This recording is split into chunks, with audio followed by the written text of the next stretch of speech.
Muito bem, agora vamos para o Mãos na Massa do pré-simulado, módulo 3.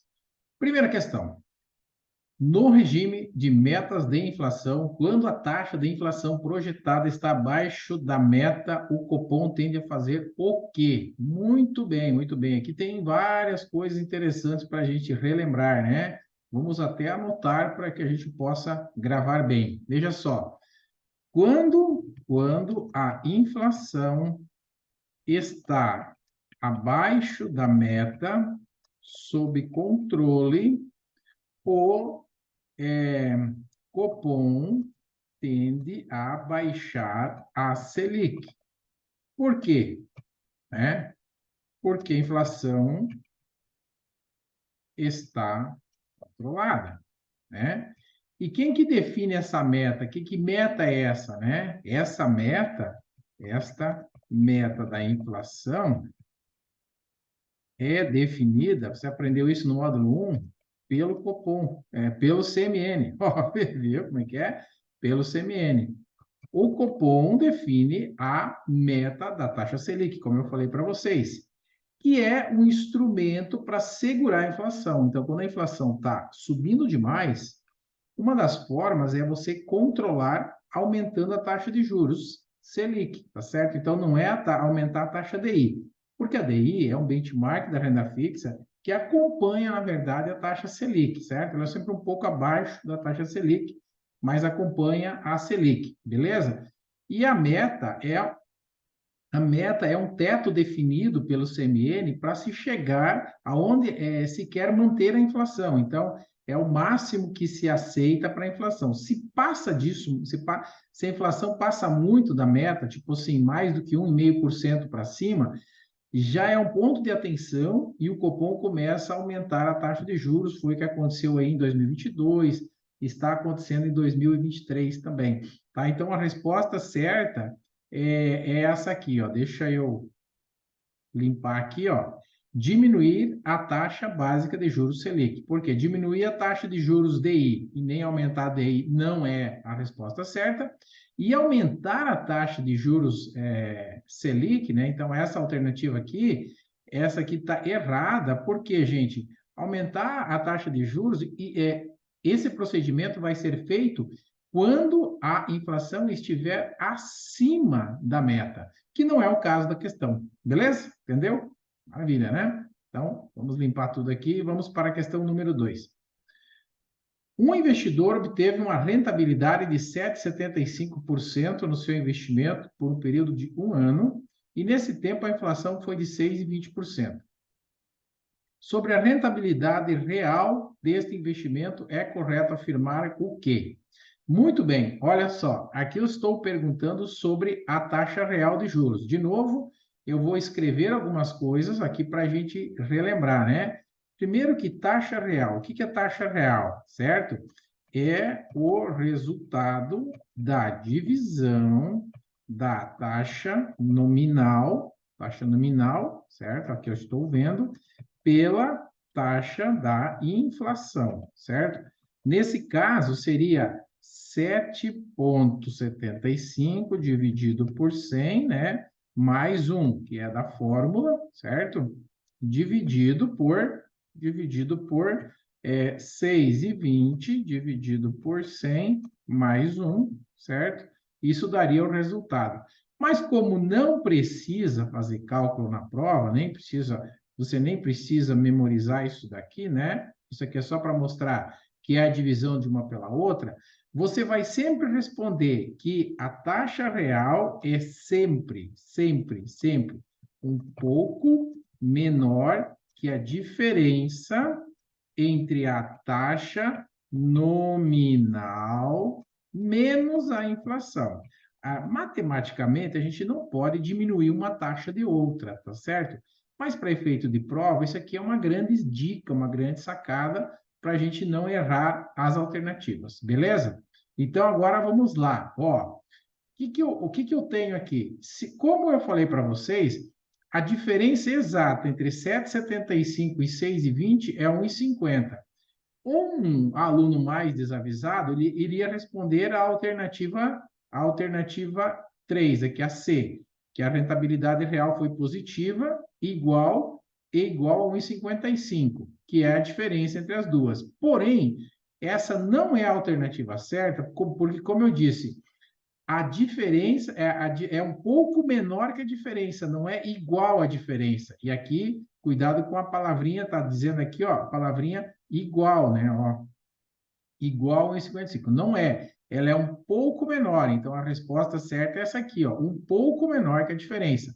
Não é nem um pouco maior, não é nem igual, tá certo? E muito menos negativa. Por que que não é negativa? Esse aqui já cabe uma outra pergunta aqui, na verdade, né? Uma outra pergunta, certo? Taxa real. O que que é taxa real negativa? Ocorre quando a inflação, né? Inflação for maior que a taxa nominal. É isso aí, tá bom? Então, essa é a única condição para que eu tenha taxa nominal, taxa real negativa, né? Se a inflação for igual à taxa nominal, aí nós teremos taxa real zerada, que pode acontecer também. Maravilha? Entendeu? Que show, né? Então, resposta certa, alternativa B, um pouco menor que a diferença. Próxima questão, número 3. Vamos lá, de novo, taxa Selic, mas agora a taxa Selic meta. Um aumento da taxa Selic meta tende a quê? Então, o que que é taxa Selic meta, né? Não sei por que se você confunde meta, tá? Ó, Selic meta com Selic over, ó, Selic meta é definida pelo Copom. É aquela que a gente falou na questão 1, certo? É divulgada com base 360 dias, ou dias corridos, tá? Então, essa aqui é que o Copom define nas suas reuniões, tá? E a Selic Over, não está em questão aqui, mas vou aproveitar. Selic Over é lastreada em negociação de títulos públicos diariamente. Essa é uma diferença bem importante, né? E divulgada em dias úteis, né? Que dá 252 dias úteis no Brasil. Então, essa é a diferença entre Selic Meta e Selic Over. Mas a pergunta aqui não é exatamente sobre o conceito de Selic Meta ou Selic Over. A questão aqui é sobre economia, ó. Um aumento da taxa Selic tende a acontecer o quê? Gente, vamos pensar assim. Quando a taxa de juros sobe, quando o juros sobe, é bom ou ruim? Na verdade, para o consumidor, para o crescimento da economia, é ruim, tá certo? Então, vamos lá. Vai acontecer um aumento do PIB. O que que é o PIB? É o aumento do consumo, certo? É o aumento dos investimentos. Quando os juros sobem, as empresas não querem tomar empréstimos. As pessoas não querem tomar dinheiro emprestado nos bancos, porque o juro está muito caro. Então, o consumo automaticamente reduz. Então, o PIB projetado não vai aumentar. Ou vai estagnar, ou vai diminuir, né? Aumentar o IGPM e diminuir o IPCA. Gente, o IGPM e o IPCA são índices de preços. Os preços, normalmente, eles aumentam quando ocorre inflação. E a inflação acaba que ela é gerada, muitas vezes, pelo aumento no consumo, porque a inflação é a alta de preços. O preço aumenta pela oferta ou procura. Se tem mais procura, o preço aumenta, gera inflação e aumenta o consumo. Uma coisa está ligada com a outra.